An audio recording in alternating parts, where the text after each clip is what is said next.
recordemos dónde estábamos. Nos dice Marx que la prolongación de la jornada laboral, que es la manera clásica en la que el capital puede obtener el plusvalor, tiene unos límites fijos, ¿vale? Esos límites pueden ser o bien naturales, la gente se nos muere, ¿vale? O bien sociales, en el sentido de que le ponemos límites culturales o legales a la jornada laboral. Claro, si resulta que todo el plusvalor se obtiene por medio de hacer trabajar a la mano de obra por encima de su valor y la jornada laboral tiene un límite, pues al final el plusvalor que podemos obtener, nos dice Marx, quedaría reducido, si estas fueran todas las alternativas, quedaría reducido a la horquilla que queda entre el límite máximo de la jornada laboral y el coste básico salarial, el valor de la mano de obra que estamos explotando, ¿vale?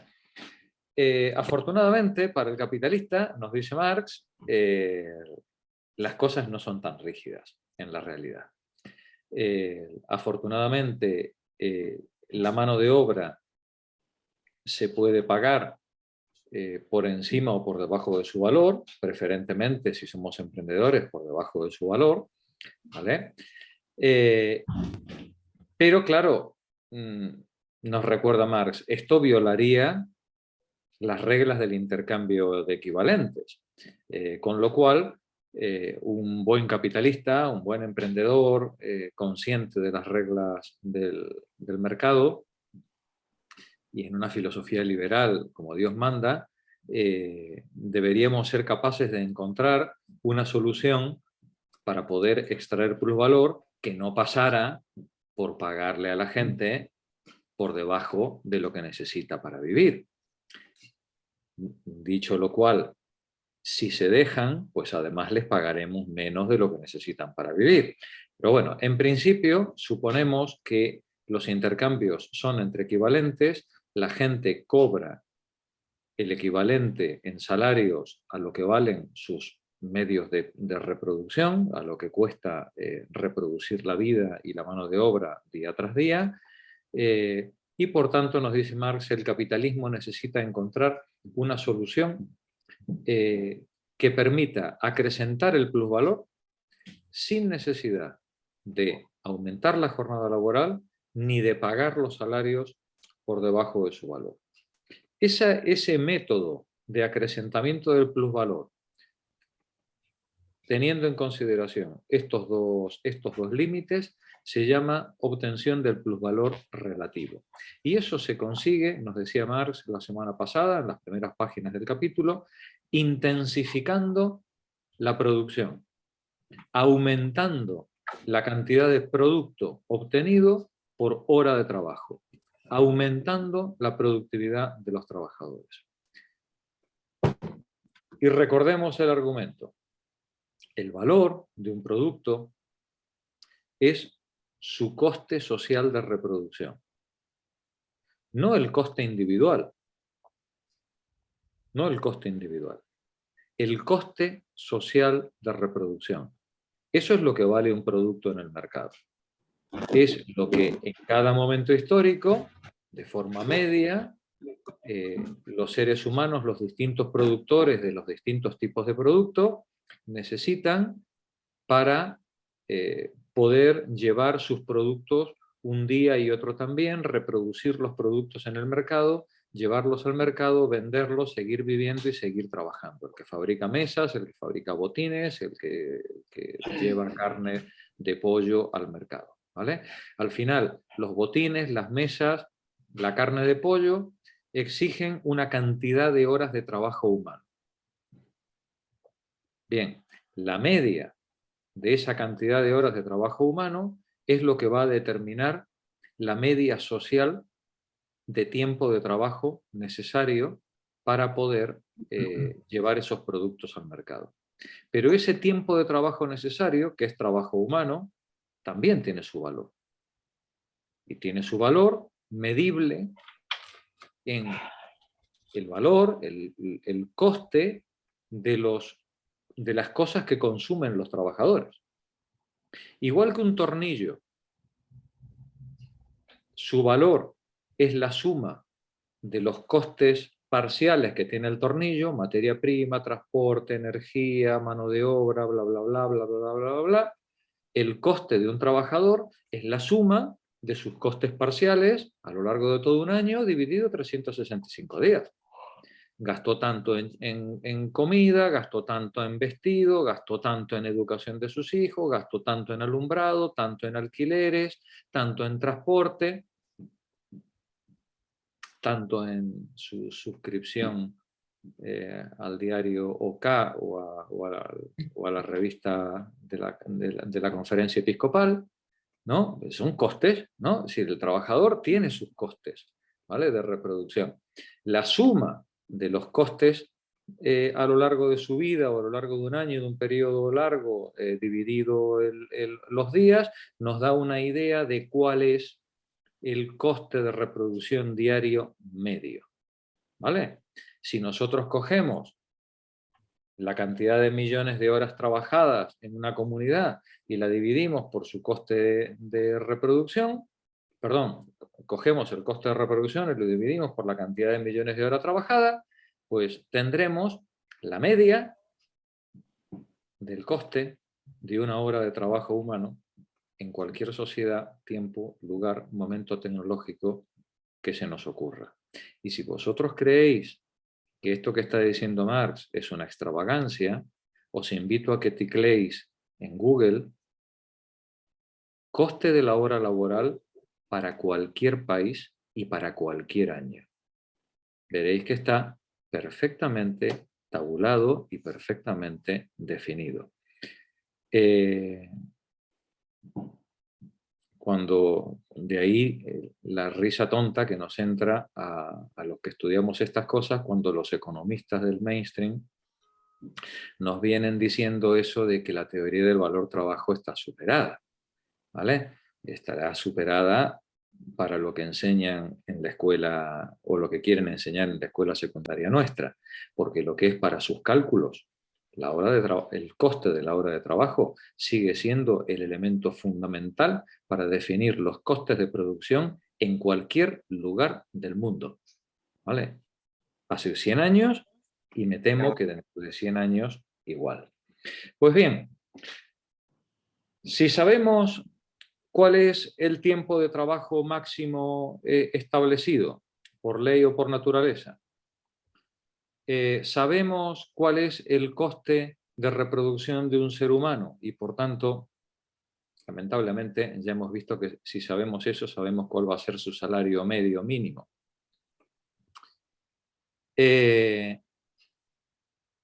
Nos dice Marx, la única manera de poder aumentar el plusvalor es aumentar su productividad. Es decir, que en ese tiempo de trabajo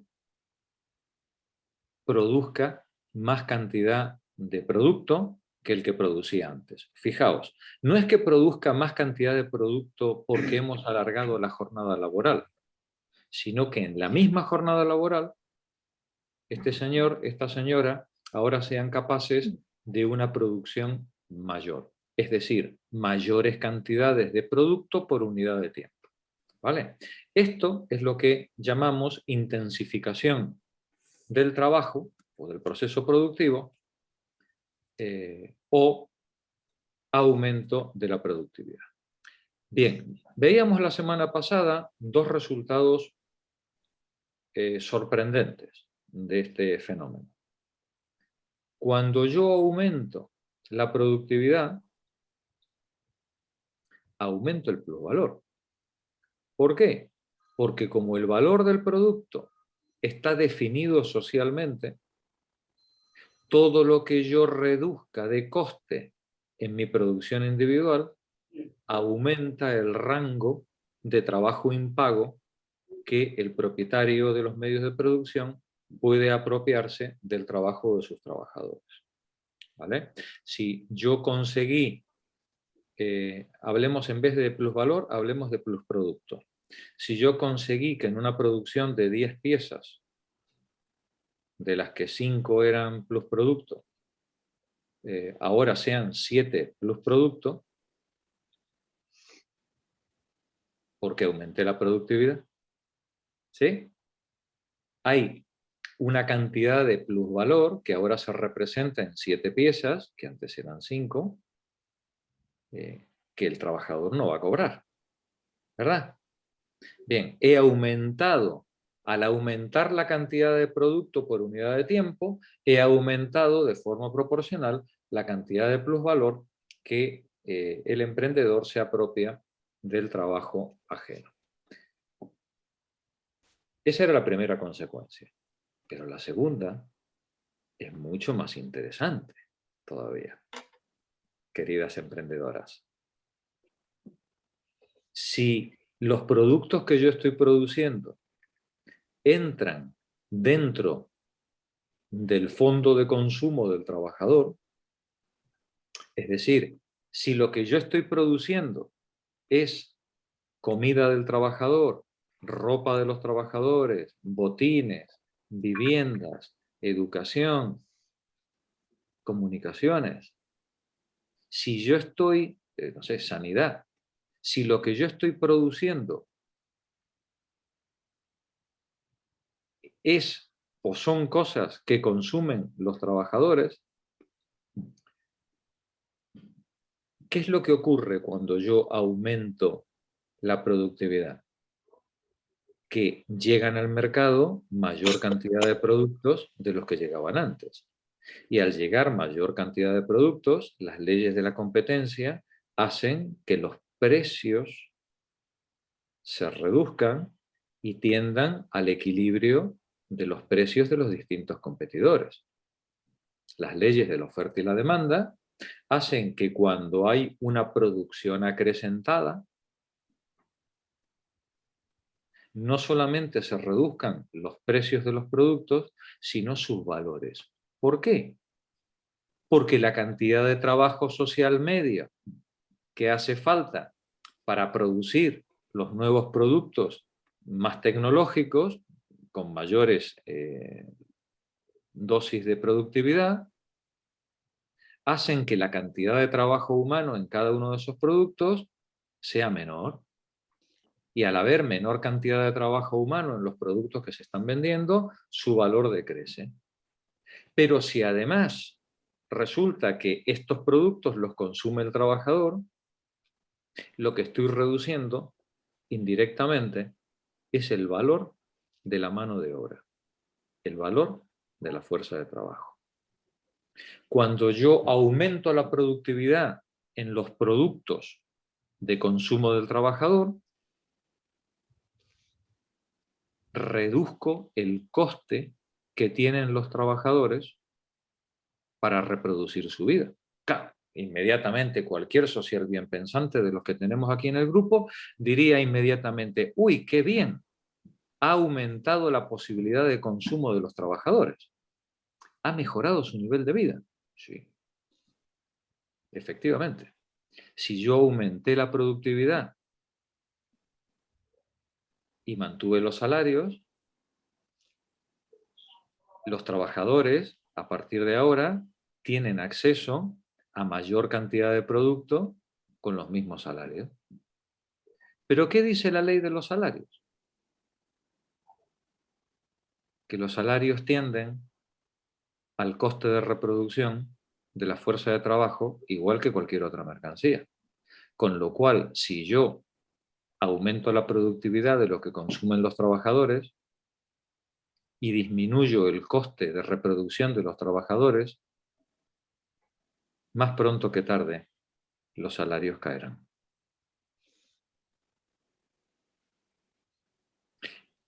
Y para evitar situaciones desagradables, la historia nos demuestra que los salarios raramente caen.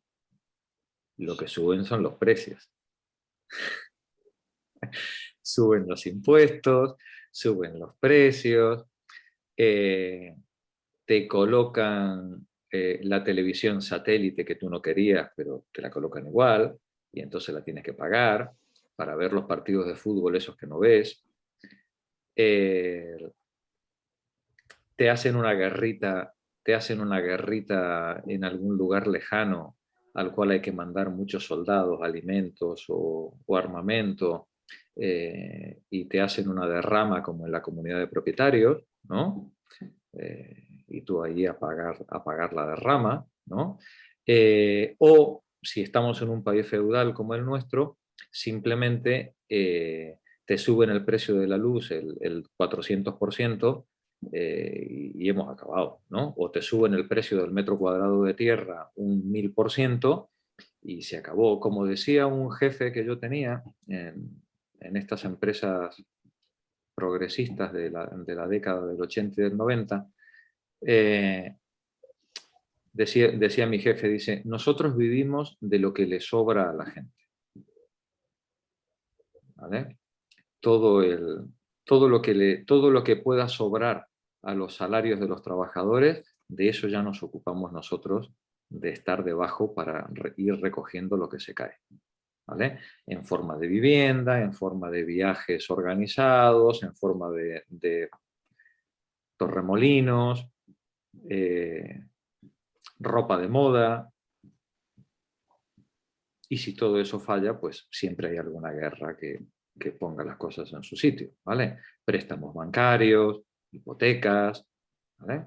¿Sí? Bien. Esta manera de extraer plusvalor, que nos dice Marx, es una manera diferente a la que habíamos estudiado en los capítulos anteriores.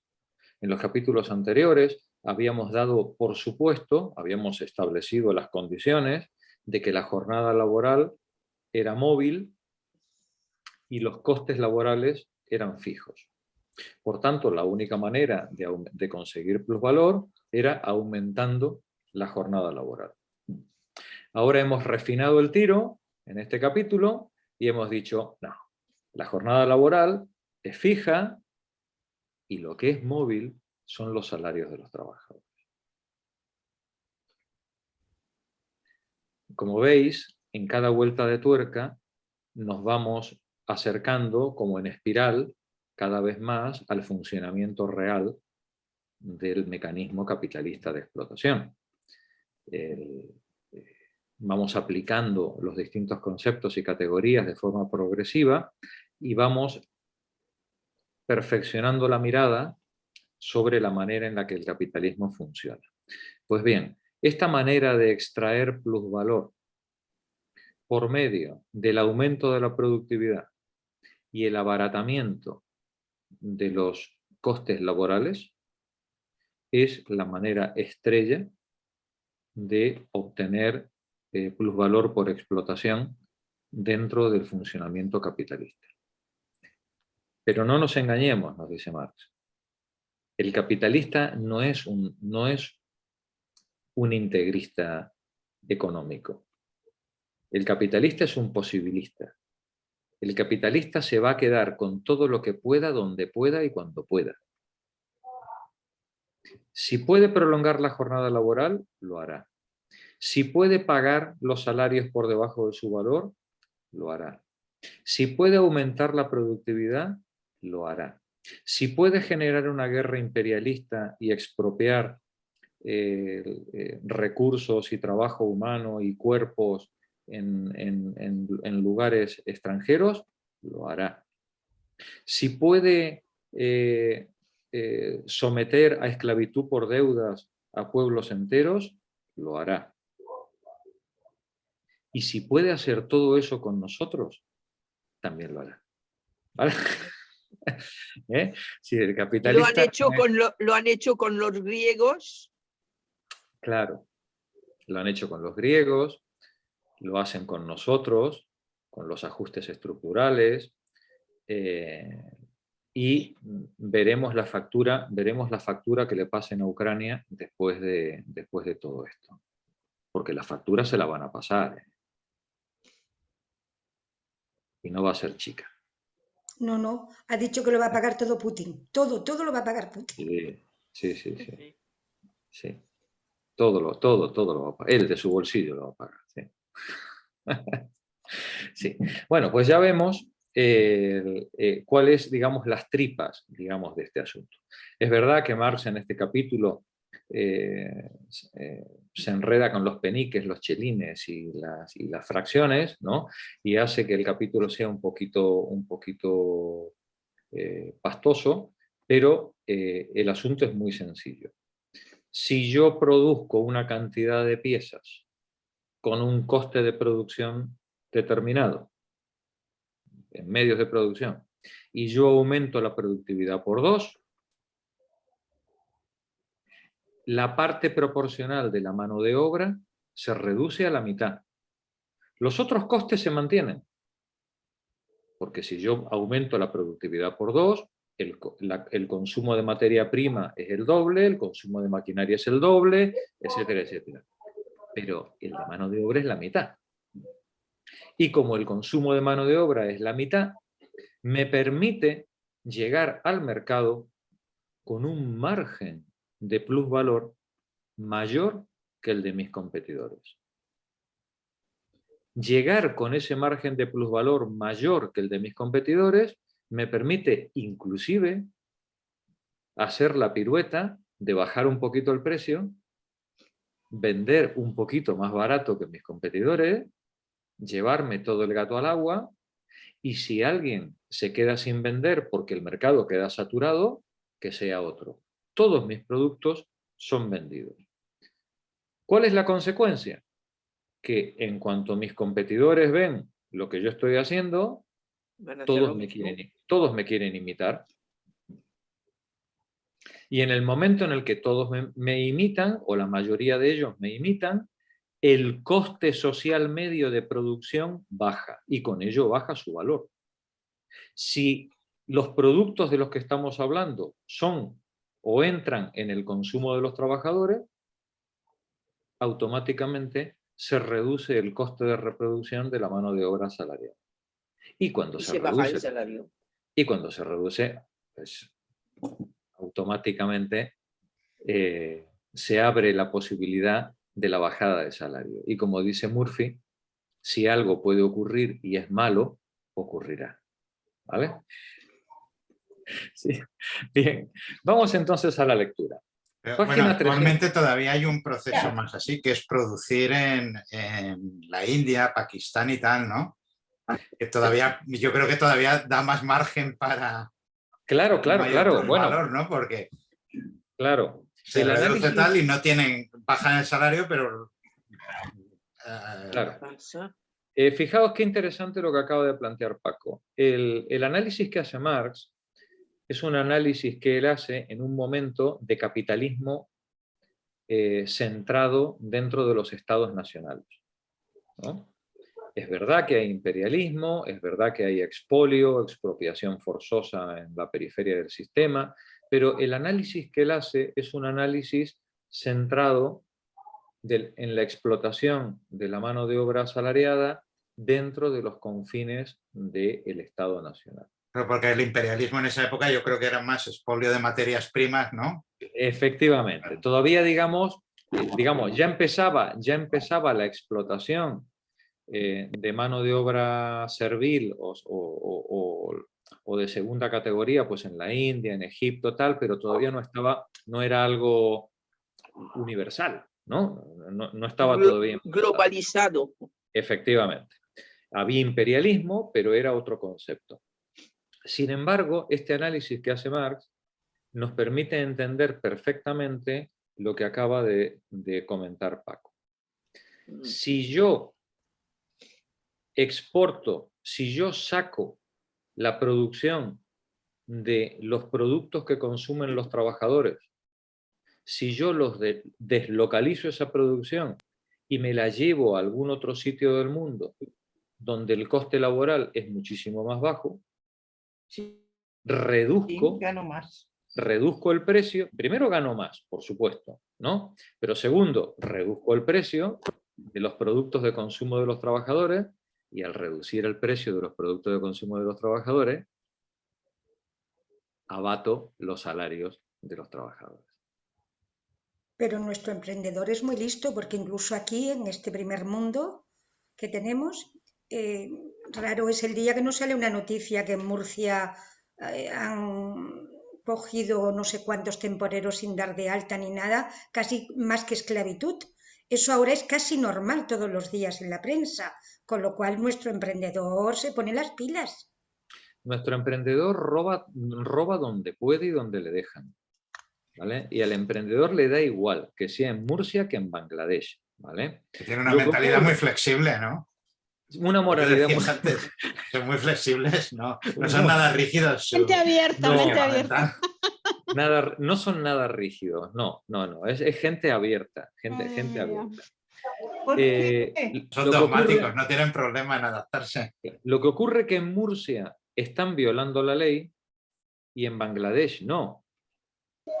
Creando empleo, creando empleo. Eso, y además industrializando el país, ayudando. Este es un concepto muy importante, porque lo que ha introducido Paco, recordad que Marx siempre está diciendo, siempre está intentando ver cómo se puede explicar el funcionamiento capitalista sin violar las leyes del mercado ni del intercambio de equivalentes. Esto es muy importante, porque robo ha habido. Hola. Sí, hola Jorge.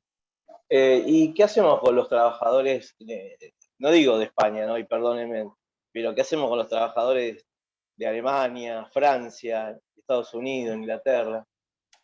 Porque está bien, hay una parte que se produce en Bangladesh o en los países asiáticos, ¿no? Más barato y ganan más, pero ¿qué trabajo le dan o qué sueldo le dan a esta gente tan calificada? ¿Y eso cuándo ha sido un problema, Jorge? ¿Tú no te enseñaron a ti eso del mérito y la responsabilidad individual y todas esas cosas? Sí, eso está, ¿no? Y por suerte yo soy una generación que no le da pelota a eso, ¿no? Pero sí. Yo trabajo en una empresa de servicios y los pibes están que se salen de la vaina, no se bancan, quieren todo ya, porque justamente los incentivan para eso, ¿no? Para claro. Hacer horas extra, venir cuando no quiere venir nadie, hacer lo que nosotros por ahí por convenio no tenemos que hacer, inventan categorías nuevas con la posibilidad de moverlos y todo eso, pero más allá de eso, yo estoy en una empresa argentina de servicios, pero ¿qué hacemos con los cualificados de esos países, no? Porque me parece que tanto verso le entra y tanto pueden llegar a tirar o a forzar de la soga. ¿Sí? En España se llamaba movilidad liberal o algo así, ¿no? ¿Qué decía la Fátima Báñez de nuestros chicos sobradamente preparados que se marchaban a Europa? Movilidad laboral, ¿no? ¿Me permitís que lea un párrafo del Capital? Porque lo tenéis en la página 31, la respuesta a la pregunta de Jorge. A ver, léelo. Página 31, que es uno de los prólogos. Es el primero, ¿no? Del libro 1, ¿no? Sí. Es que el problema, yo sé lo que os pasa. Yo sé lo que os pasa, que cuando empezamos el seminario y os hago leer los prólogos, os ponéis todas exquisitas, ¿no? Decís, hay que ver Jorge cómo se pone, que nos hace leer los prólogos. Ya, pero es que los prólogos son esas cosas que se ponen al principio del libro y que solo se entienden al final, ¿vale? ¿Sí? Y que Marx es como el cerdo, ¿no? Que se aprovecha hasta el prólogo. De Marx se aprovecha todo, sí. Las notas a pie de página y todo. 31 en números árabes. Página 30, no, en números romanos. No, en números arábigos, sí. Árabes, lo que acabo de decir, sí. Sí. A ver. Dice, a mitad de la página, el párrafo dice, mientras que la fuerza productiva crece en progresión geométrica, ¿estáis ahí? Sí, ya está. Yo estoy, desde luego. Leo. Mientras que la fuerza productiva crece en progresión geométrica, la expansión de los mercados avanza en el mejor de los casos conforme a una progresión aritmética. Es decir, crece muchísimo más la productividad que la posibilidad de colocar los productos en el mercado. Es verdad que el ciclo decenal de estancamiento, prosperidad, sobreproducción y crisis que se repitió constantemente parece haber concluido, pero solo para sumirnos en la cenagosa desesperanza de una depresión permanente y crónica. ¿Vale? Una depresión permanente y crónica, que es en la que hemos entrado a partir de 2008. El anhelado periodo de prosperidad no termina de llegar. Cada vez que nos parece vislumbrar sus signos precursores, estos se desvanecen en el aire, esos brotes verdes, ¿os acordáis de Zapatero, ¿no? Que vienen los brotes verdes. Entre tanto, preguntaba Jorge, lo mismo que pregunta aquí Engel, creo que es el que firma este prólogo. Sí, Engel. Dice, entre tanto, cada nuevo invierno replantea la gran cuestión. ¿Qué hacer con los desocupados? Pero mientras que el número de estos va en aumento de año en año, no hay nadie que responda a la pregunta. Y casi es posible calcular el momento en que los desocupados, perdiendo la paciencia, tomarán su destino en sus propias manos. Bueno, hay que reconocer que aquí Engel ha tenido un arranque de entusiasmo que no se corresponde luego, ¿no?, con las cosas. Pero la pregunta es, ¿qué hacer con esos desocupados? En tales momentos, sigue diciendo Engel, tendrá que escucharse sin duda la voz de un hombre cuya teoría íntegra es el resultado del estudio efectuado durante toda una vida de la historia y situación económica de Inglaterra, y al que ese estudio lo indujo a la conclusión de que cuando menos en Europa, Inglaterra es el único país en el que la inevitable revolución social podrá llevarse a cabo enteramente por medios pacíficos y legales. Otro arranque de entusiasmo. También se vino arriba. Sí, y así nació la Thatcher. Otro arranque de entusiasmo sin duda poco fundamentado. El ¿vale? análisis de la realidad es bueno, pero en las sí, el pronóstico de futuro... El pronóstico había que trabajarlo un poco más. Un ¿vale? poco, sí. O es que es a muy largo plazo y no lo especifica. Sí. No se olvidaba de añadir, ciertamente, Marx, que tonto no era, que consideraba muy improbable que las clases dominantes inglesas se sometieran a esa revolución popular sin una rebelión a favor de la esclavitud.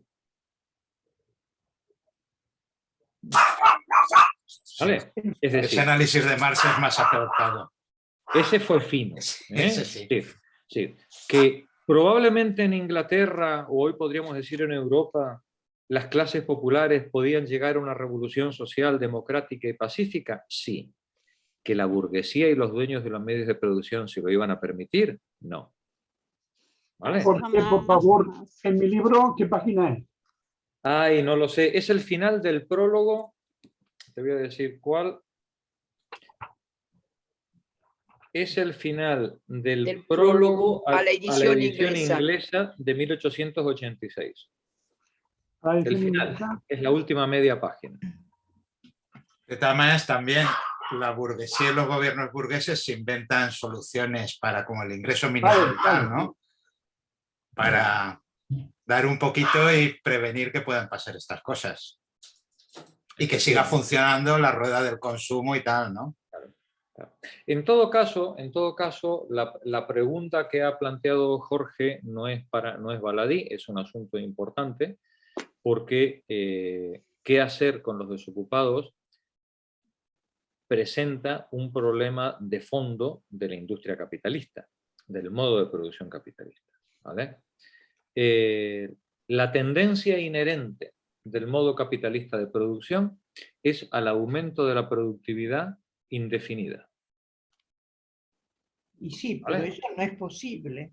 No, por supuesto, pero es la tendencia inherente. ¿Vale? Del crecimiento económico. No se puede tener un crecimiento infinito en un mundo finito.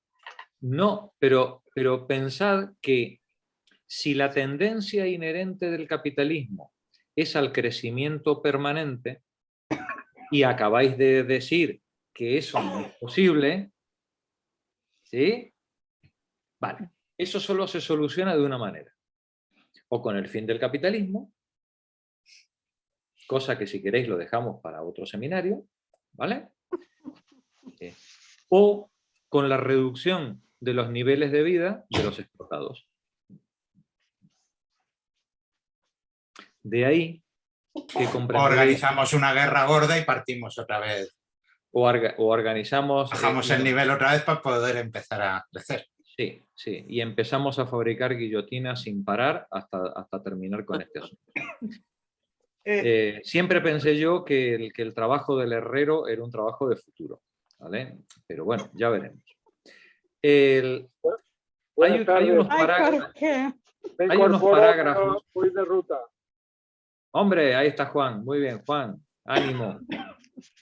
A ver, hay un párrafo que si queréis la semana que viene os lo mando por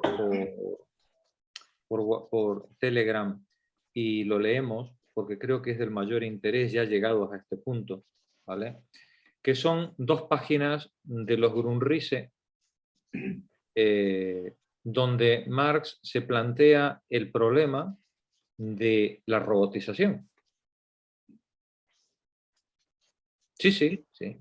En 1860. Se plantea en su época de la robotización. En 1860, ¿eh? Sí, en 1860, ¿vale? este caballero de levita y sombrero, ¿no? Se preguntaba qué pasa o qué va a pasar cuando la productividad tienda al infinito y los costes de reproducción de la mano de obra tiendan a cero, dicho en Román Paladino. ¿Qué va a pasar cuando la comida basura sea tan barata que no tenga valor, ¿vale? Y a la gente nos tengan hacinadas en pisos de 25 metros cuadrados y encima además tengamos un desempleo galopante? ¿Qué va a pasar? Una bomba. ¿Qué ocurre con la mano de obra como con cualquier mercancía cuando su valor tiende a cero? Que es basura. ¿Vale? Os voy a pasar el texto de los Grundrisse, porque es un texto muy inquietante, en la medida en la que señala un mundo que en época de Marx era ciencia ficción y que hoy es realidad. Es realidad. ¿Vale? Os paso este fin de semana el texto y la semana que viene hacemos un paréntesis, un Kit Kat y lo...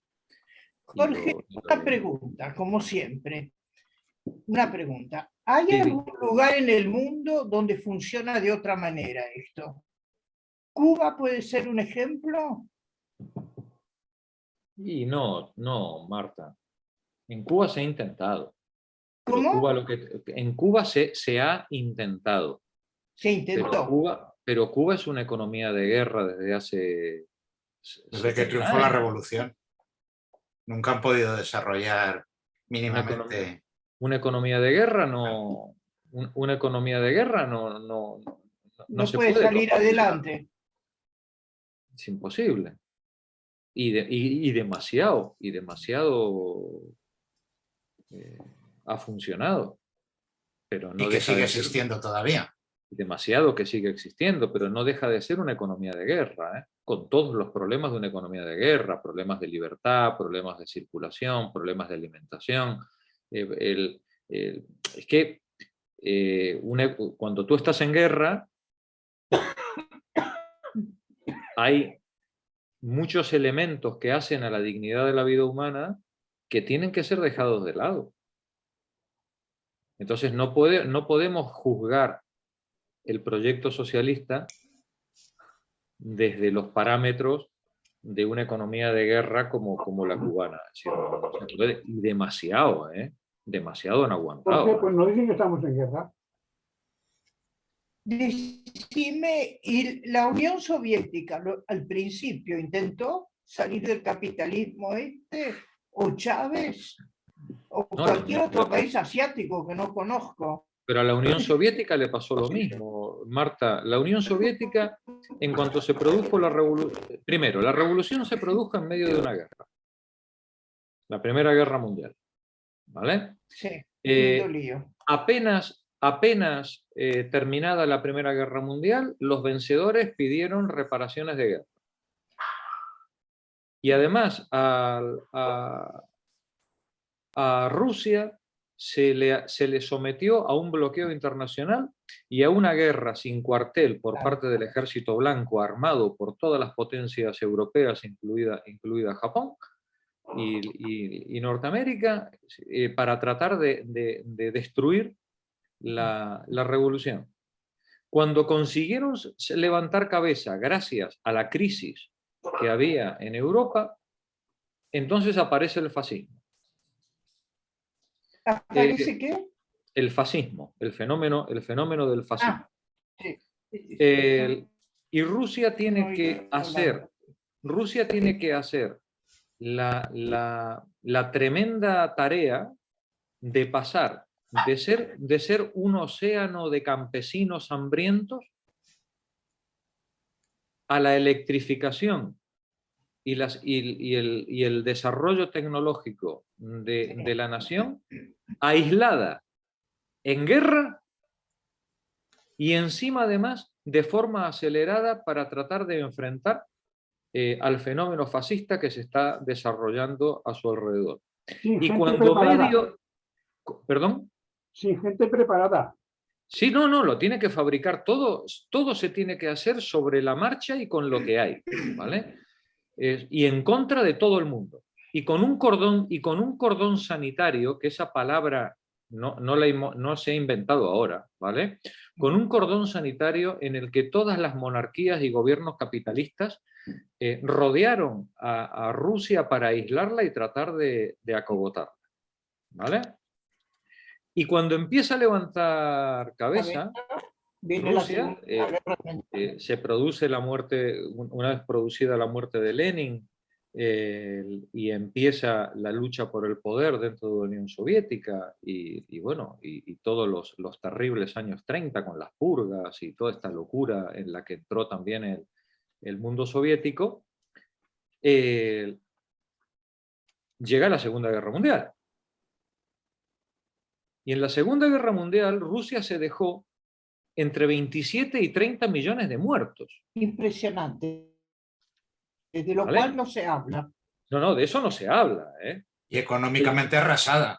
No, económicamente arrasada. Totalmente. Los alemanes se plantaron a las puertas de Moscú, igual que Napoleón, un siglo antes, ¿vale? Y arrasando todo lo que encontraban a su paso.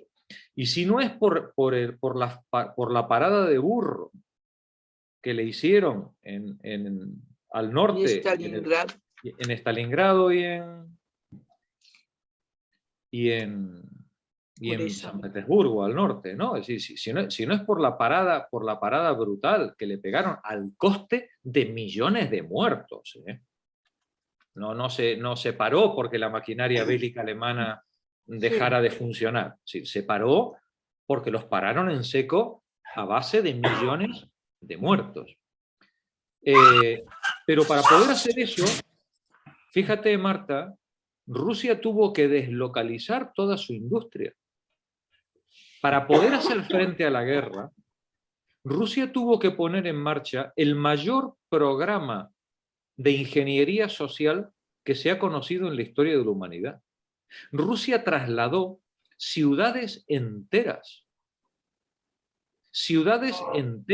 con sus fábricas, con sus trenes, con su gente, con sus viviendas, para garantizar que aun cuando los alemanes avanzaran, no iban a llegar. La producción industrial y la producción de guerra, la producción de armamento, de comida, de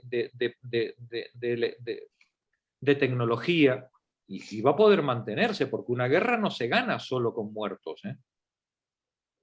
Una guerra necesita cañones, necesita comida, necesita medicamentos, uniformes, transporte, combustible, camiones, tanques, aviones. son tantas las cosas. Hace falta del orden en la Segunda Guerra Mundial, ¿eh? En la de hoy no tengo ni idea cómo sería una guerra moderna, pero en la Segunda Guerra Mundial hacían falta del orden de 20 personas detrás de cada soldado que estuviera combatiendo. 20 personas. Y el frente estaba allí, no como en Estados Unidos, que estaba a miles de kilómetros. Claro, el frente estaba ahí. Entonces, claro, pretender que el socialismo soviético era un ejemplo de lo que estamos hablando, no, hombre, no. Eso no era solo una economía de guerra, es que estaban bajo guerra. Estaban bajo guerra.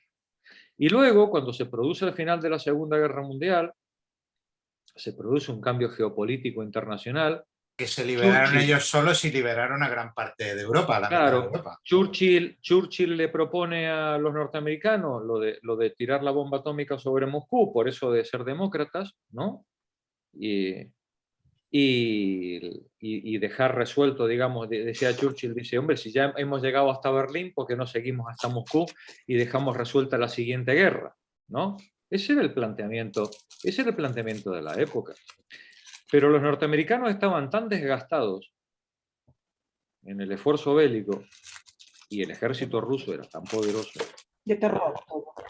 que los norteamericanos se ven obligados a lanzar, entre comillas, lo de verse obligados, ¿vale? Toman la decisión de lanzar las bombas de Hiroshima y Nagasaki como advertencia, Están obligados. como advertencia a los rusos de que no me aprietes, no vaya que te tenga que soltar un pepino como se te ocurra pasar de Berlín. El otro día en la 2 hicieron la película de Patton, no sé si la visteis. Buenísima película. Y al final de la guerra él propuso al Pentágono aliarse con los nazis para llegar hasta Moscú y acabar con el comunismo.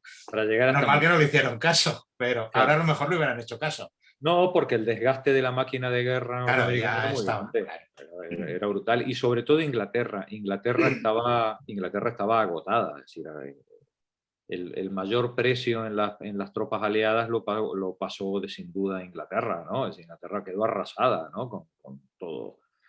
Pero digamos, estamos diciendo, cuando se produce ese cambio, quien tiene la bomba atómica es Norteamérica. Sí. Rusia no la tiene. Y eso obliga a una redistribución del mapa y de las relaciones, que es lo que se llamó a partir de ese momento la Guerra Fría, en la que Rusia y Norteamérica se dedicaron a pegarse patadas en las espinillas de los satélites para no agredirse entre ellos, ¿no? Y al final todo eso se resolvió en una guerra económica, que es, perdonadme que lo diga, pero es la misma que tenemos ahora, ¿vale? O del mismo tipo que tenemos ahora. Una guerra económica en la que la industria capitalista intenta ahogar las posibilidades de supervivencia de la industria socialista en esa época, ¿vale? En esa época. Hoy el imperialismo norteamericano intenta destruir a todos sus competidores, llámese China o llámese Rusia o Brasil o quien sea, ¿vale?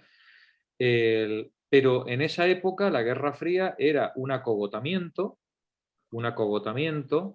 de las posibilidades de desarrollo industrial y tecnológico del bloque socialista. Entonces, claro, tú dices, Marta, ¿hay algún lugar en el mundo en el que este proyecto se haya puesto en pie? Pues bueno, pues ya ves.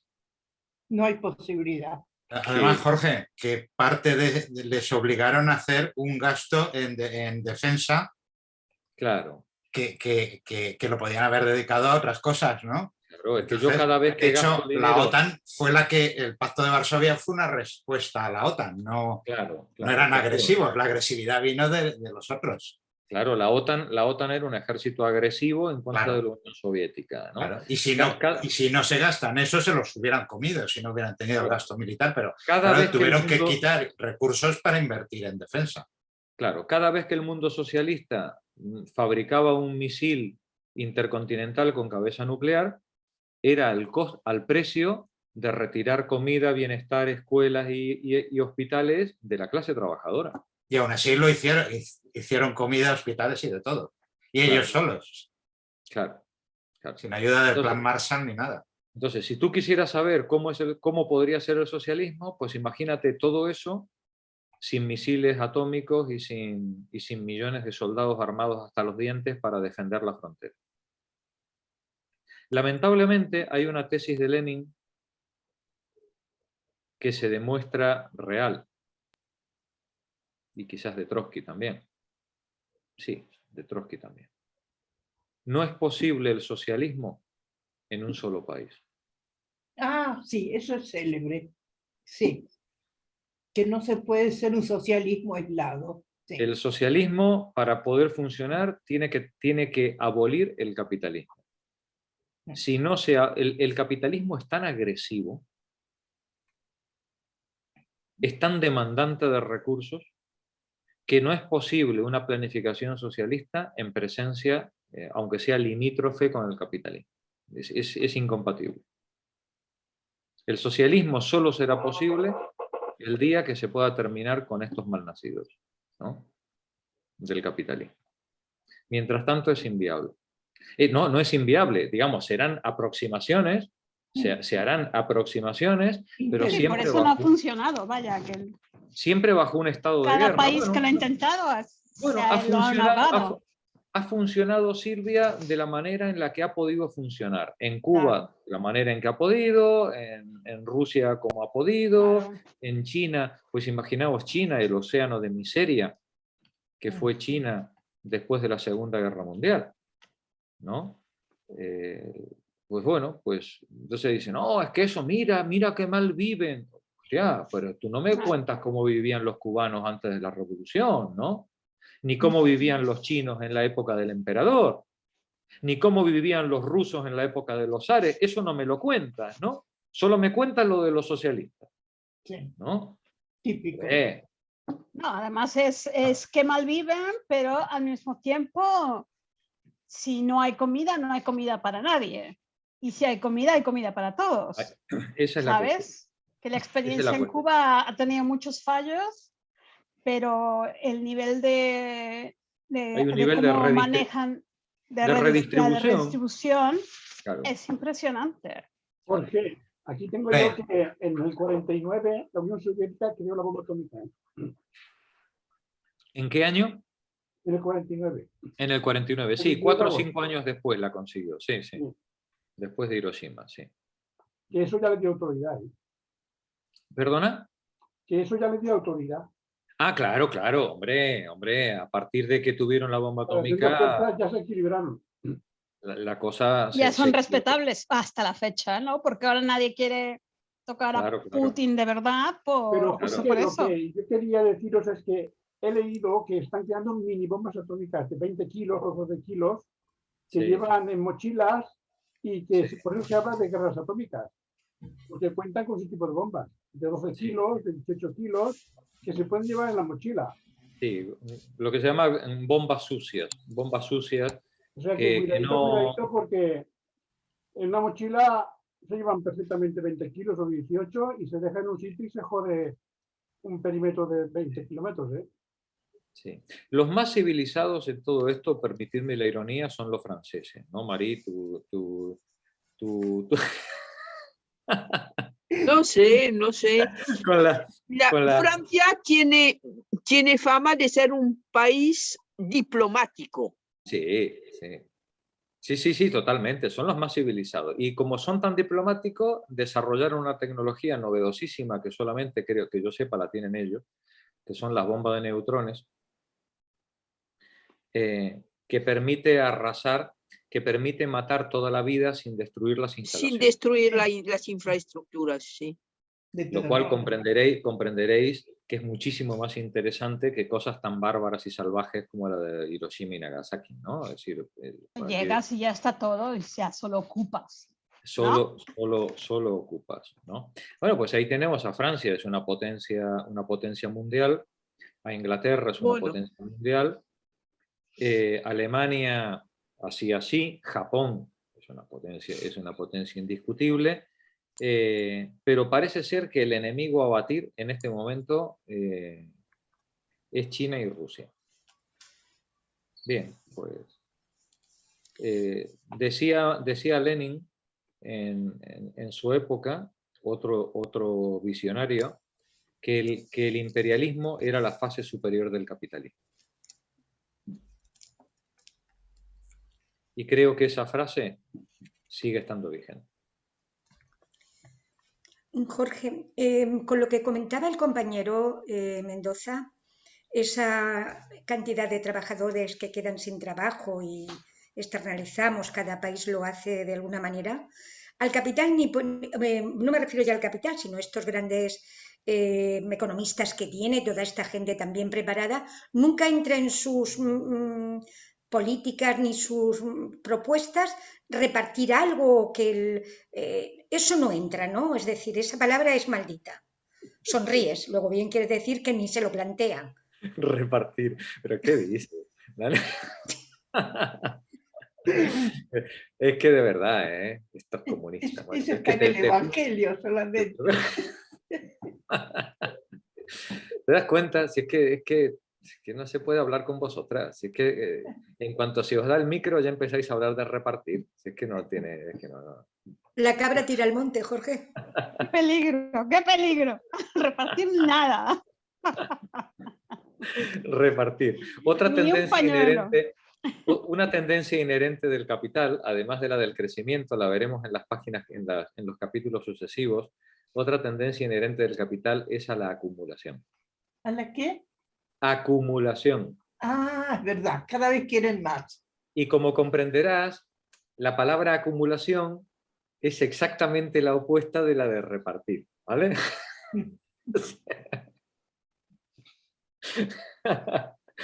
No sé si atamos ya, unimos las cuestiones. ¿Sí? Nani, mira, he visto hace un ratito una imagen en internet, me la he descargado porque me ha gustado y pone: si usted tiene más de lo que necesita, construya una mesa más larga, no un muro más alto. Sí, sí. Qué bueno. Es muy bonito, pero pues no. Bueno, pero me acaba de quedar meridianamente claro, Jorge, que vamos, que ahí hay ahí son polos opuestos, no pueden unirse de ninguna manera. Y ahora ya entiendes entonces por qué no hay que leer El Capital. Bueno, eso hace mucho tiempo que lo entendí.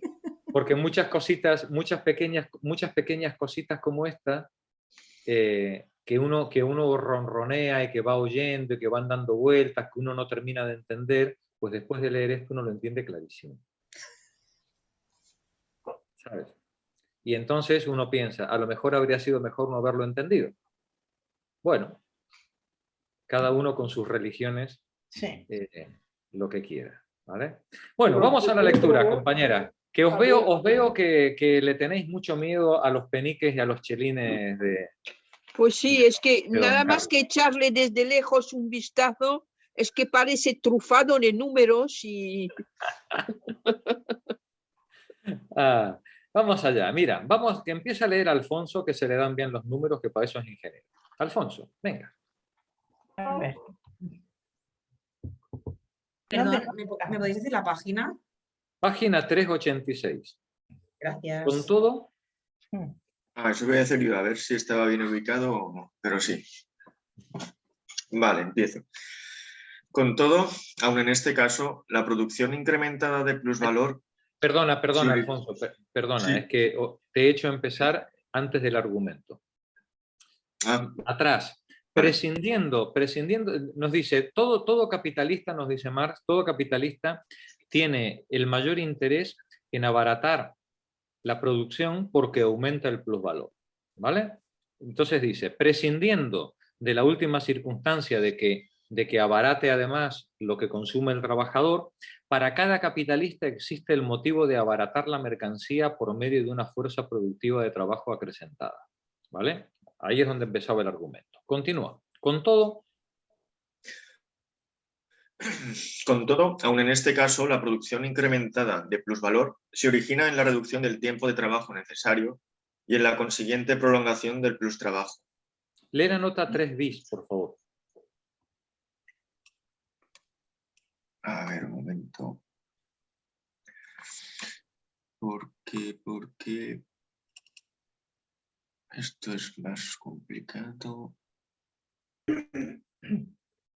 A ver si me deja. La leo yo si quieres, si lo tienes difícil. Sí, es que esto... No te preocupes, la leo. Como lo leo en la tableta, ahora sé que lo estoy pensando y cuando acabes de leer las notas... Volverás a la anterior. Y tendré que volver. Sí, dale. Sí, no te preocupes. Vuelve arriba que yo leo la nota.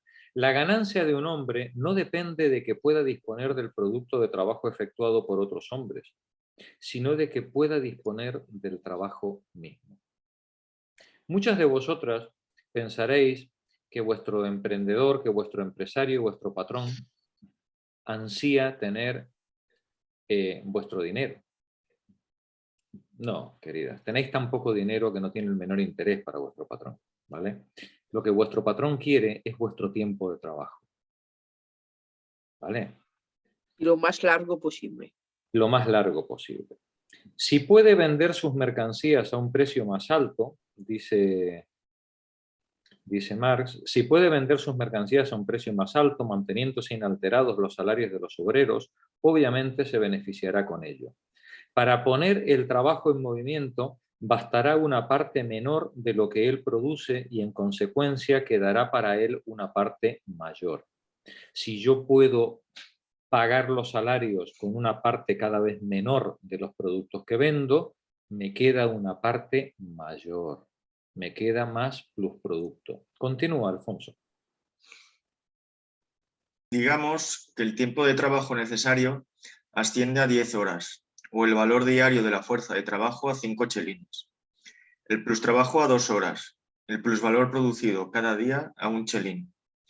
Pero nuestro capitalista produce ahora 24 piezas, que vende a 10 peniques la pieza, o en total a 20 chelines. Como el valor de los medios de producción es igual a 12 chelines, 14 y 2 quintos piezas de la mercancía no harán más que reemplazar el capital constante adelantado. La jornada laboral de 12 horas se representa en las otras 9 y 3/5 piezas, siendo el precio de la fuerza de trabajo igual a 5 chelines. En el producto de 6 piezas se representa el tiempo de trabajo necesario y en 3 y 3/5 piezas el plustrabajo. La relación entre el trabajo necesario y el plustrabajo, que bajo las condiciones sociales medias era de 5:1, es ahora únicamente de 5:3. Al mismo resultado se llega de la siguiente manera. El valor del producto de la jornada laboral de 12 horas es de 20 chelines. De estos, 12 chelines corresponden al valor de los medios de producción, el cual no hace más que reaparecer. Quedan, por tanto, 8 chelines como expresión dineraria del valor en que se representa la jornada laboral. Esta expresión dineraria es más elevada que la del trabajo social medio de la misma índole. 12 horas de trabajo se expresan apenas en 6 chelines. Detente un momentito. El trabajo... Detente sí. Un momentito, Alfonso. Todo este batiburrillo de números, si os tomáis el trabajo de ponerlo en un folio y ordenarlo, se reduce a lo siguiente. Si yo tengo una jornada laboral en la que trabajo una serie de horas y otras horas estoy trabajando gratis para el patrón, en esa jornada laboral se produce una cantidad de producto. Ese producto, llevado al mercado, le deja al patrón una cantidad sobrante con respecto a los costes de producción. ¿Vale? Esa cantidad sobrante con respecto a los costes de producción es el plusproducto que el señor ha conseguido vender, transformar en plusvalor y que el emprendedor considera su ganancia. ¿Vale? Su ganancia, que no es otra cosa que el trabajo impago de los trabajadores. Ha hecho trabajar a los trabajadores por encima de su valor de reproducción. Pero si este emprendedor multiplica la producción por 2 y en vez de producir 12 piezas produce 24, por ejemplo, decíamos, el precio de la jornada laboral sigue siendo el mismo, porque yo ahora estoy haciendo 24 piezas con las mismas horas de trabajo que antes hacía 12 piezas. Es verdad que el coste de los medios de producción, materias primas, se ha duplicado. Pero el coste de la mano de obra con respecto a cada pieza, de forma relativa a cada pieza, ha caído a la mitad. Eso le permite al emprendedor llegar al mercado con un coste inferior al coste social medio de producción que en ese momento hay en el mercado. En el mercado todo el mundo produce 12 piezas con una jornada laboral y él produce 24. Al tener una producción acrecentada con la misma cantidad de mano de obra, él se puede permitir el lujo incluso de vender por debajo del coste social medio. Y en vez de vender a 12 peniques la pieza, la vende a 10. Lógicamente, si hay alguien en el mercado que vende a 10, las primeras piezas que se venderán serán las de este señor. Todos los que llevan al mercado las piezas a 12 solo podrán venderlas cuando el que vende a 10 haya vendido la última. Entonces la gente empezará a mirar, dice, ay, pues se han acabado las de 10, bueno, pues va, deme las de 12, ¿vale? Pero en el mercado habrá muchos productores de 12 que ya no puedan vender, porque han saturado el mercado, ¿vale? Ya se han vendido todas las piezas que se podían vender y ya no se pueden vender más. ¿Qué es lo que nos dice Marx en este, y ahora terminará el de aclarar o terminará de embarullar en el siguiente, en lo que queda de argumento en la otra mitad de página? Que antes la parte de trabajo que representa, digamos, el coste de la jornada laboral representaba una parte mayor de lo que representa en la nueva forma de producir acelerada. Antes, la jornada laboral, con 10 horas de trabajo, se producían 12 piezas, efectivamente. Ahora, con 10 horas de trabajo, se producen 24 piezas. Eso quiere decir que con menos cantidad de horas de trabajo, yo produzco la misma cantidad de piezas. He reducido el peso del salario con respecto a la producción. He aumentado el plusvalor relativo. Y por tanto, la masa de plusvalor que he obtenido. Continúa con la lectura, Alfonso. El trabajo cuya fuerza productiva es excepcional opera como trabajo potenciado. Esto es, en lapsos iguales genera valores superiores a los que produce el trabajo social medio del mismo tipo. Pero nuestro capitalista sigue pagando, como siempre, solo 5 chelines por el valor diario de la fuerza de trabajo. Por tanto, el obrero ahora necesita únicamente 7 horas y media para la reproducción de ese valor, en vez de las 10 anteriores. Como vemos, su plustrabajo se acrecienta en 2 horas y media y el plusvalor por el producido pasa de 1 a 3 chelines. El capitalista, que emplea el modo de producción perfeccionado, pues anexa al plustrabajo una parte mayor de la jornada laboral que los demás capitalistas en la misma industria. Es decir, el capitalista, dice, el capitalista que emplea el modo de producción perfeccionado, pues anexa al plustrabajo una parte mayor de la jornada laboral. Ahora la jornada laboral del trabajador se paga con muchas menos horas de trabajo que antes, ¿vale? Y por tanto aumenta la cantidad de plustrabajo y de plusvalor que expropio, digamos, al trabajador. Continúa, Alfonso.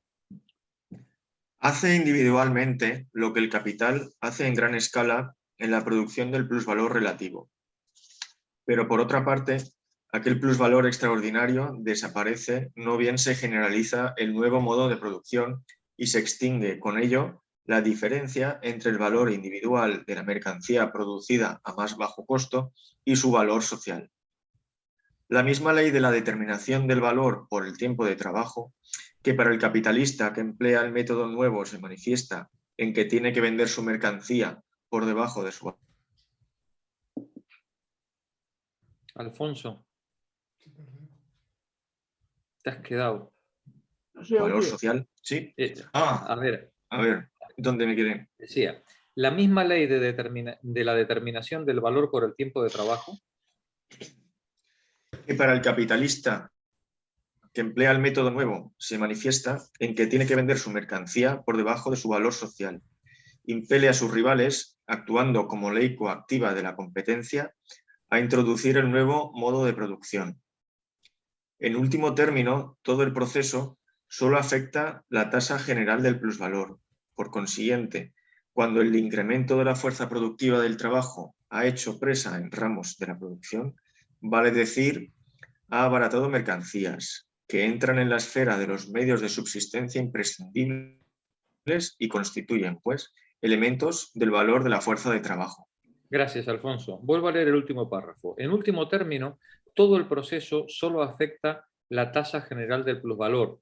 Por consiguiente, cuando el incremento de la fuerza productiva del trabajo ha hecho presa en ramos de la producción, vale decir, ha abaratado mercancías que entran en la esfera de los medios de subsistencia imprescindibles y constituyen, pues, elementos del valor de la fuerza de trabajo. Y la nota 4 me interesa mucho. Si mi vecino, haciendo mucho con poco trabajo, puede vender barato, tengo que darme maña para vender tan barato como él.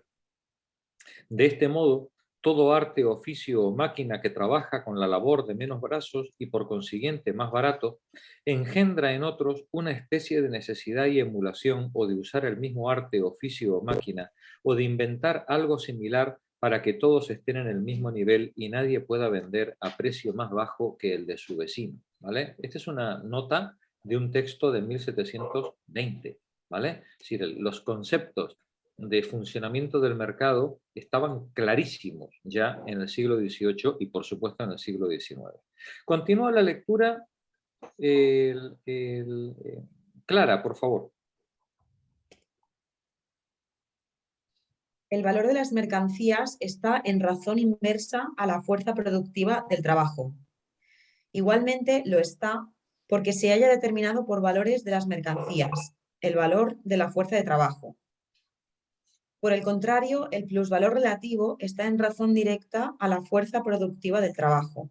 Vale, repasemos, ¿no? Nos dice, el valor de las mercancías está en razón inversa a la fuerza productiva del trabajo. Cuanto más productividad hay, menos valor tienen las mercancías, ¿vale? Cuanto más relojes por unidad de tiempo soy capaz de producir, más baratos son los relojes, ¿vale? Dice, igualmente lo está porque se haya determinado por valores de las mercancías el valor de la fuerza de trabajo. A la fuerza de trabajo le pasa lo mismo que a cualquier otra mercancía. Cuanto más barato es darle de comer a la fuerza de trabajo, más barato es el valor de la fuerza de trabajo, ¿vale? En cambio, el plusvalor relativo, lo que el emprendedor obtiene como trabajo impago y que él cree que es su beneficio, está en razón directa a la fuerza productiva del trabajo. Cuanto mayor es la productividad, mayor es la cantidad de plusvalor que se puede arrancar a la fuerza de trabajo.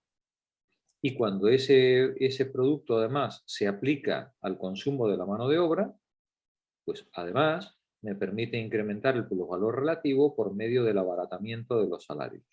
Continúa, Clara, por favor.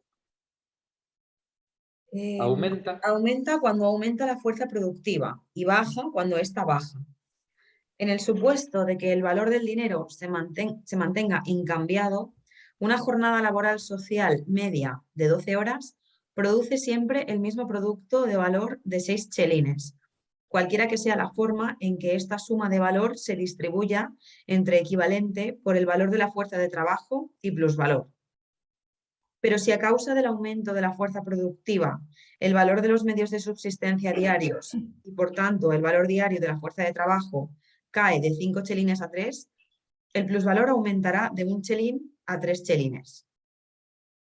Para reproducir el valor de la fuerza de trabajo se necesitaban antes 10 horas de trabajo y ahora únicamente 6.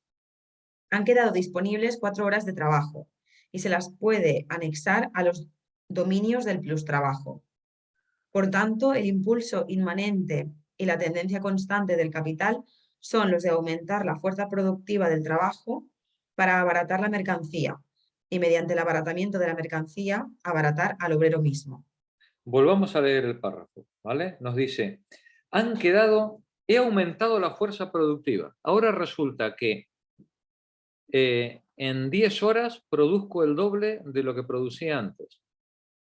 Un socialista ingenuo, un liberal como los que tenemos aquí en el grupo, podría decir, uy, qué bien, vamos a trabajar la mitad. ¿Vale? Sí, no se trata de eso, ¿vale? Se trata de que sigáis trabajando las mismas horas para poder producir más plusvalor.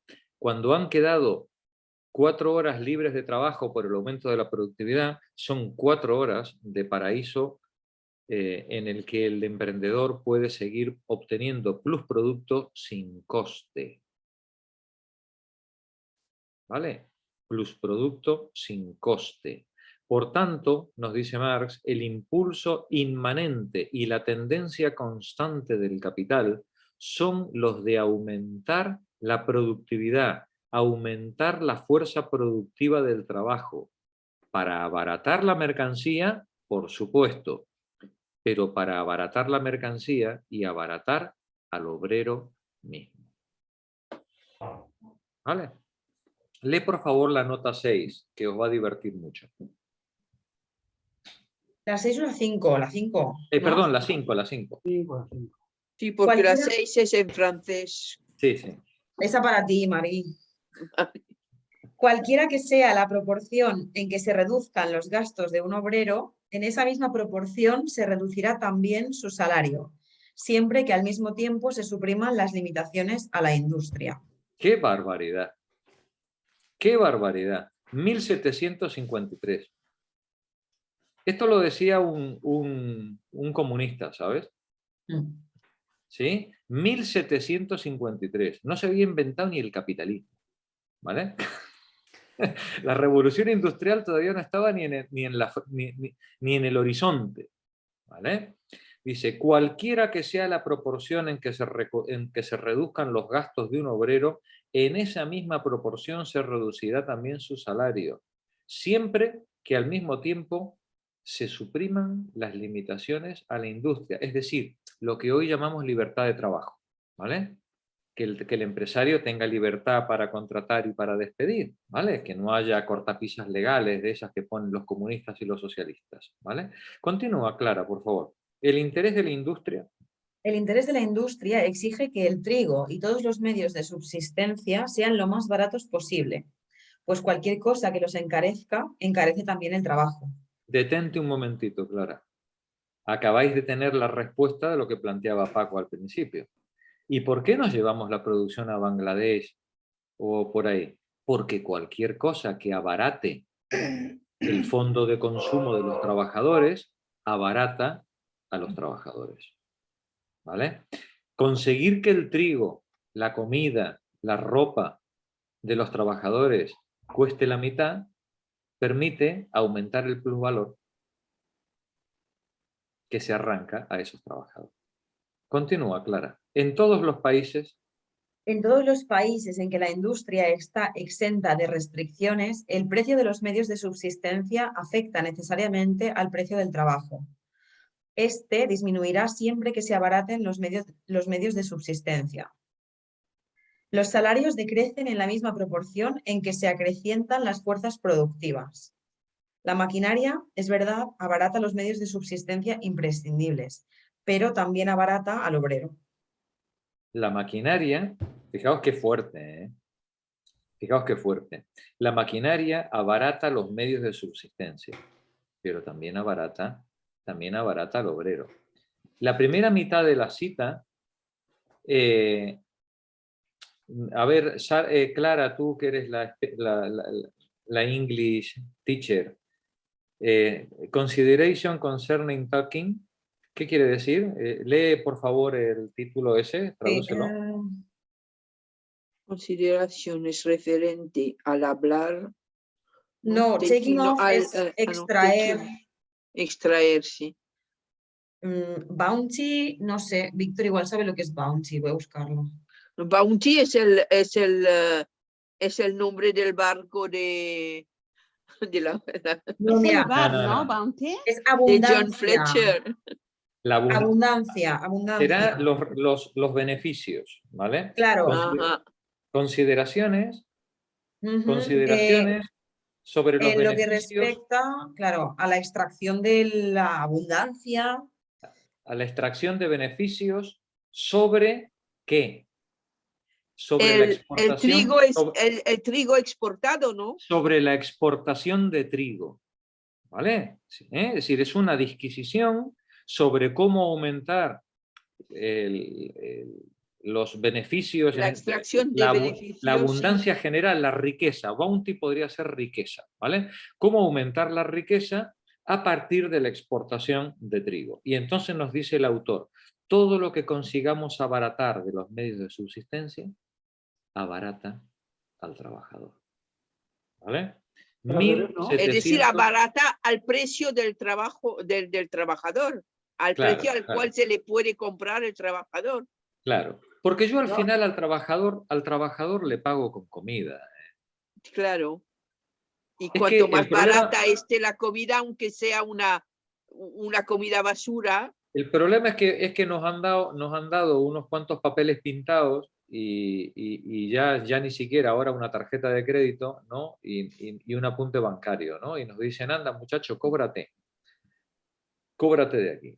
Pero realmente nos pagan con pan, nos pagan con barras de pan. Todo lo que abaratemos la barra de pan es abaratamiento no para el trabajador, que sigue comiendo la barra de pan. Es abaratamiento para el que entrega la barra de pan, para el que paga el salario. En esta época no se cortaban, ¿no? O sea, no eran nada políticamente correctos.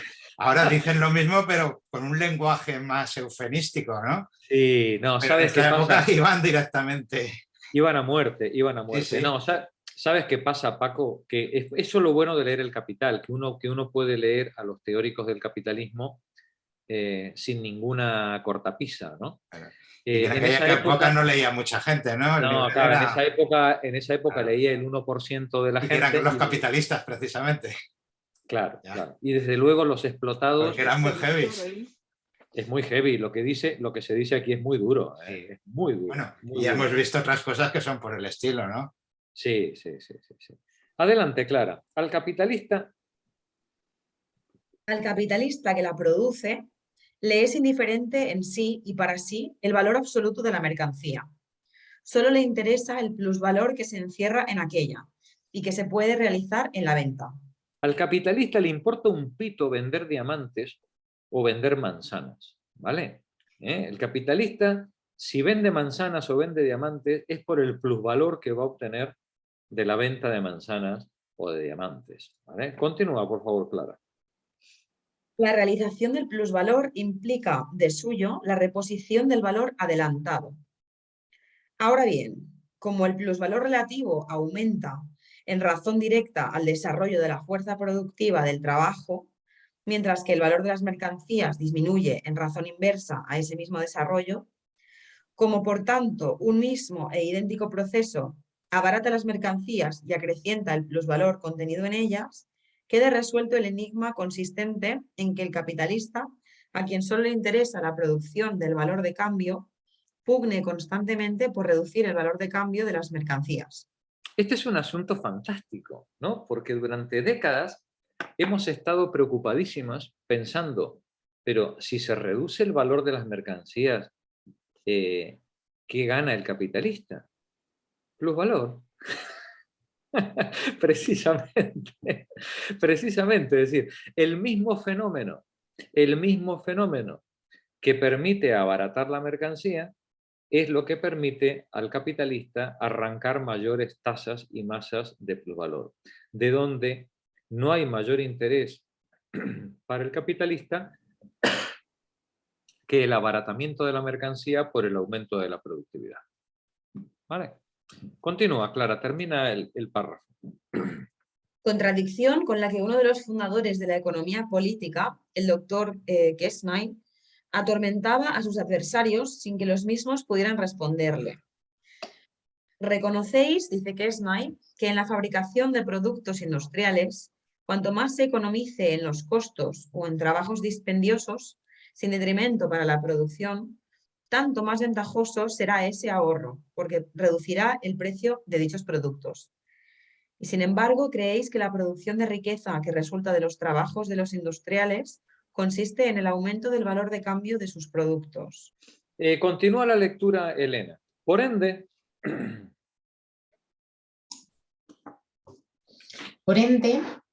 la economización de trabajo mediante el desarrollo de la fuerza productiva del trabajo de ningún modo tiene que ver por objeto en la economía capitalista.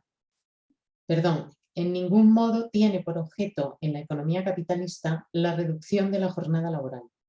Se propone tan solo reducir el tiempo de trabajo necesario para la producción de determinada cantidad de mercancías. Repitamos, la economización del trabajo mediante el desarrollo de la productividad de ningún modo tiene por objeto reducir la jornada laboral. Olvidaos de lo del sábado inglés, el viernes francés, el jueves finlandés. Esto no va de eso, ¿vale? Aquí de lo que se trata es de aumentar la distancia entre el trabajo necesario y el postrabajo. Nos dice, se propone tan solo reducir el tiempo de trabajo necesario para la producción de determinada cantidad de mercancías. Adelante, Elena. El hecho de que el obrero, habiéndose acrecentado la fuerza productiva de su trabajo, produzca, por ejemplo, en una hora 10 veces más mercancías que antes, o sea, necesite para cada pieza de mercancía 10 veces menos de tiempo de trabajo que antes, en modo alguno impide que se le haga trabajar 12 horas, como siempre, y que en las 12 horas deba producir 1.200 piezas en vez de las 120 de antes. Incluso existe la posibilidad de que simultáneamente se prolongue su jornada laboral, de tal modo que en 14 horas produzca 1.400 piezas, etc. Y la respuesta es muy sencilla. 1.200 es más que 120, sí, ¿verdad? Pero a que 1.400 es más que 1.200, ¿verdad? También. ¿Vale? Es decir, no es para nada incompatible, aumentar la jornada laboral con aumentar la productividad y yo me atrevería a decir con reducir los salarios por debajo de su valor. No es para nada incompatible, ¿vale? Se pueden llevar adelante las tres cosas si se les deja, si se les permite. Termina el párrafo, Elena. Perdón, una pregunta que quería yo hacer. ¿En esta época estaban esos señores que cronometraban las piezas y todo eso? ¿O eso vino después? Todavía no. Eso vino después. Eso ya viene en el Fordismo.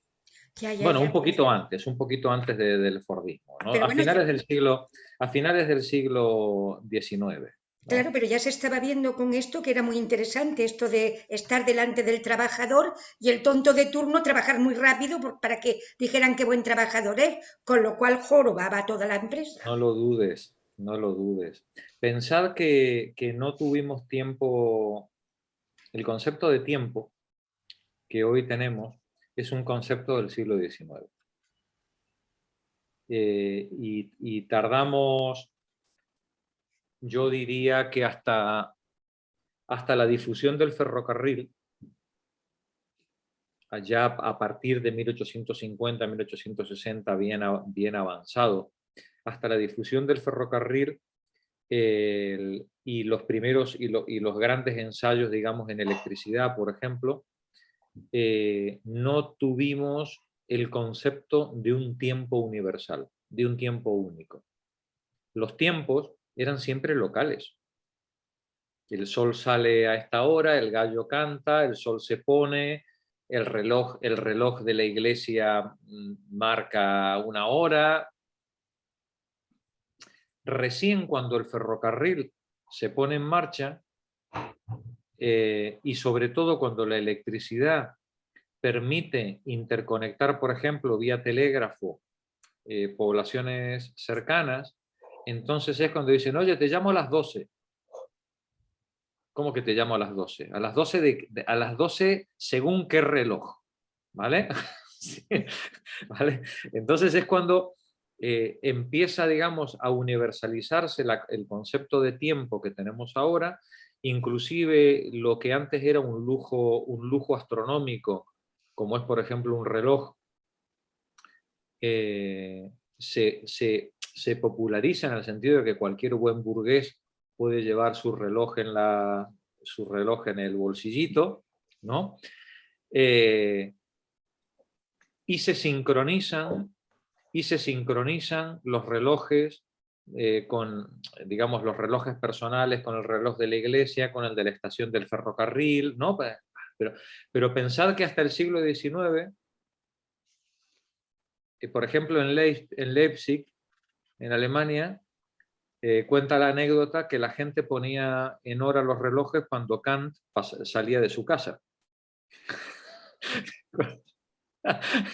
Era un burgués, parece ser que era un burgués tan rígido y tan ordenado, ¿no? Que el tipo cuando salía de la casa para ir a la universidad, entonces toda la gente lo miraba y decía, el señor Kant ha salido, deben ser las 11 de la mañana, ¿no? Entonces todo el mundo...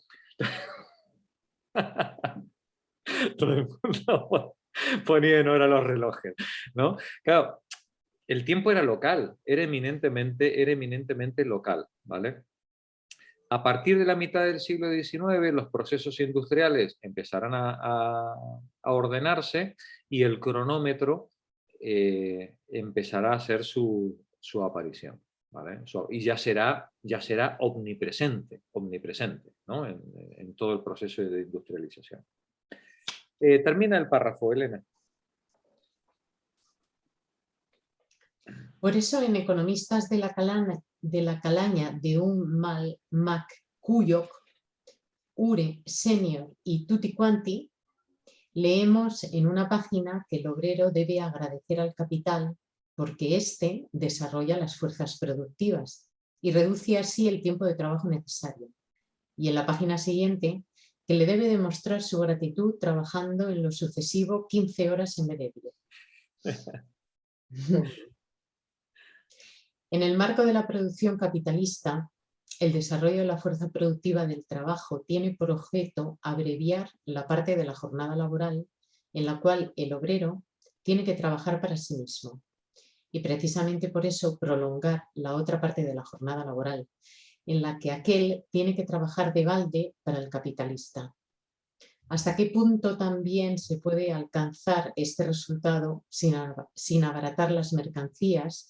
Es cosa que se pondrá de manifiesto al examinar los procedimientos particulares de producción del plusvalor relativo, examen al que pasamos ahora. Bueno, gracias, Elena. Bueno, pues ahora vamos a entrar en el cronómetro, ¿no? Ahora Marx va a dedicar los siguientes capítulos, son capítulos apasionantes, en los que va a explicar las tripas del funcionamiento industrial, ¿no? Empezando desde el concepto de cooperación hasta el concepto de cooperación a gran escala y la tecnificación de los procesos productivos, ¿no? Efectivamente, si 1400 es mejor que 1200, el tiempo de trabajo, el tiempo dedicado a cada una de las etapas del trabajo es un asunto fundamental del proceso productivo. Y un asunto más fundamental del proceso productivo es lo que Marx va a decirnos que se llaman taponar los poros del proceso productivo. Eso de que voy a parar de hacer piezas para ir a echarme un cigarrito, que voy al baño, que hice 10 tuercas y ahora descanso un poco para charlar un poco con el compañero de al lado. No. Rutina, regularidad, productividad, intensificación del proceso laboral, cerrado de los polos, taponado de los poros de tiempo improductivo, para que todo el tiempo que el obrero está dentro del proceso productivo se optimice al máximo la producción de mercancías. ¿Por qué? Porque queremos explotar al trabajador. Lamento deciros que el trabajador es un elemento insignificante dentro de todo este proceso. Lo que queremos es aprovechar al máximo el capital constante que hemos puesto en forma de maquinaria. Y cada minuto que una máquina está parada es un minuto en el que estoy perdiendo capital constante. La máquina no puede parar. Y para que la máquina no pare, si le tengo que poner pañales al trabajador, se lo pongo. ¿Vale? La máquina dejó de ser una herramienta en manos del trabajador. A partir de ahora, el trabajador es el que está al servicio de la maquinaria.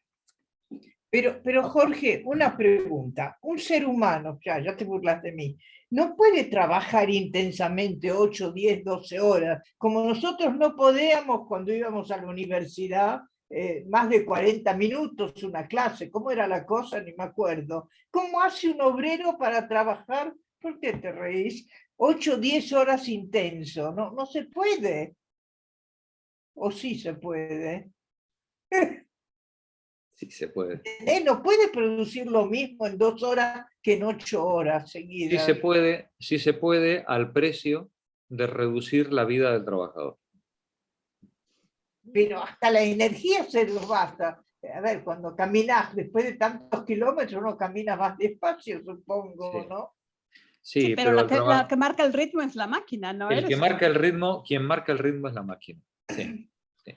Cuando se inventó la máquina de hilar, hubo mecánicos que inclusive fabricaron máquinas de hilar donde el inventor pensó que si el trabajador tiene 2 brazos y 2 piernas, ¿por qué no va a hacer funcionar con una pierna una rueda y con una mano una hiladora y con la otra pierna la otra máquina y con la... ¿no? Y no me digas que funcionó. Si Dios nos hizo con 2 piernas y 2 brazos, habrá que sacarle partido, ¿no? A eso. Y pues no funcionó. Sí.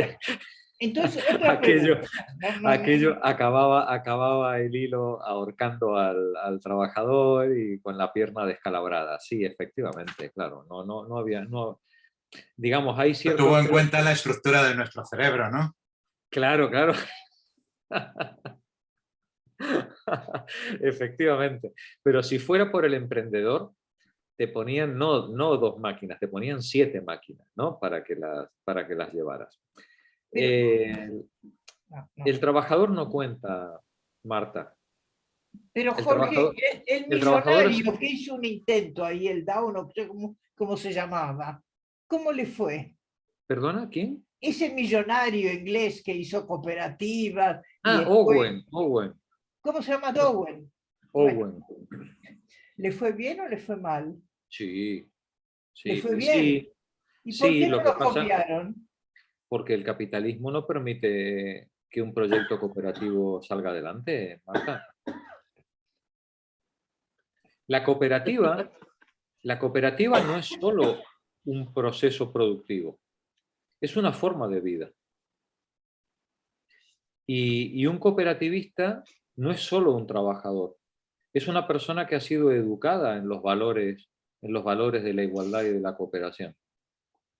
Si yo no educo a una generación en esos valores, cuando los que llevan la cooperativa desaparecen, con ellos desaparece la cooperativa.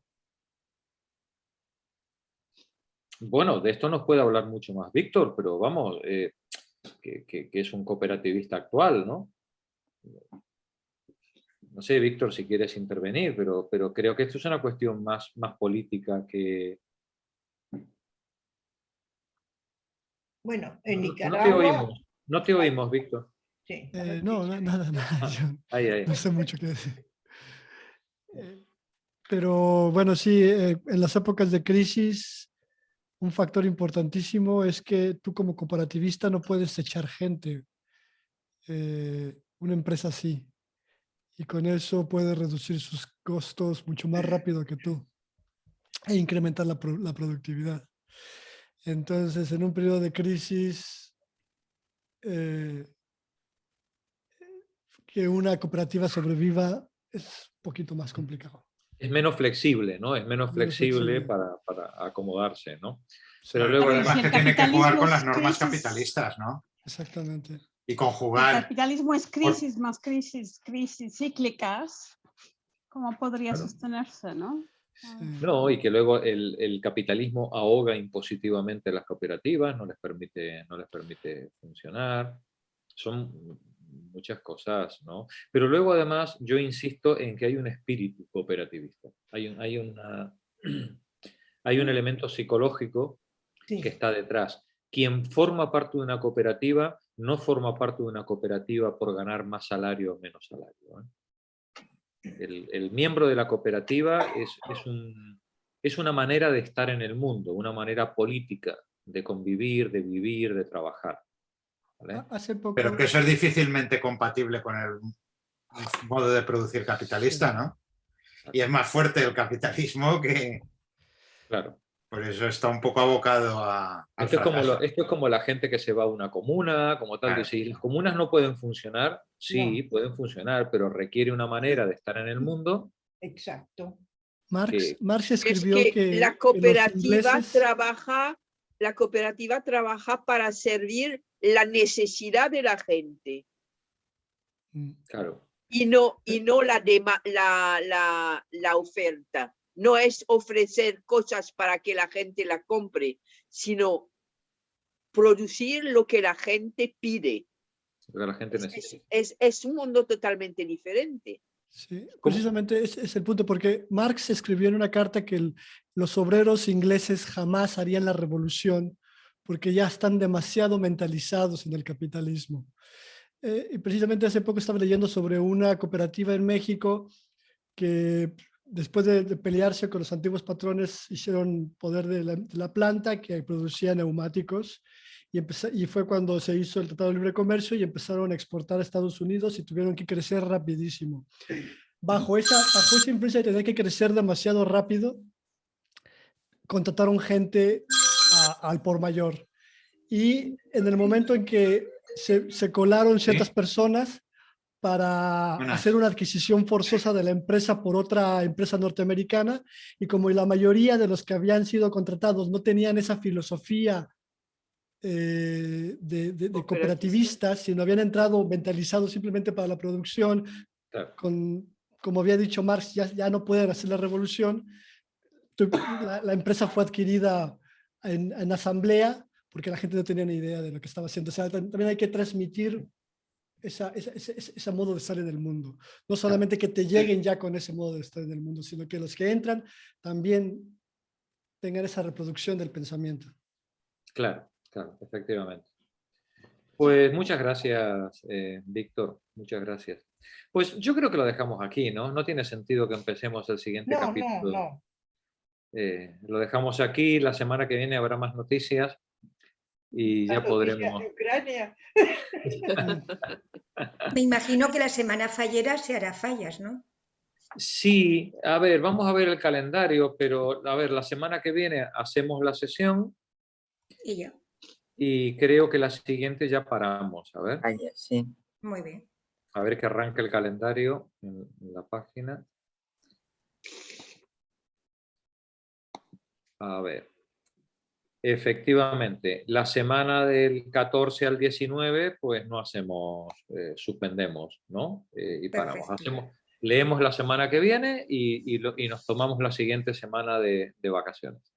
Muy bien. ¿Vale? Vale. Buenas semana, noches. compañera. Buenas noches. Muchas gracias. Hasta luego. Buenas noches. Chao. Fins demà para los que nos vemos mañana. Sí, para mañana nos vemos ahí en Medio Oriente. Sí, vale. Adiós. Chao, chao.